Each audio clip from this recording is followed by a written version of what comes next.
جو ایک فعال سفارتکاری کی بنیاد ہے، علامت ہے. ہم یہ عہد رکھتے ہیں کہ بالکل کوئی قدم ہم پیچھے نہیں رہنے دیں گے. ہماری کمٹمنٹ ہے کہ ہم اپنے اس مقصد کو حاصل کر کے رہیں گے. میں آپ گزارش کروں گا اپنے سینئر ساتھی جناب غلام محمد صفی صاحب، جو کہ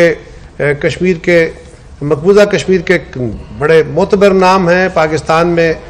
حریت کانفرنس یا باقی جو ان کی پوری قیادت ہے، ان کو نمائندہ ہیں ان کے. تو میں گزارش کروں گا کہ آپ اپنے خیالات کا اظہار کریں. بسم اللہ الرحمن الرحیم. 27 اکتوبر لائٹس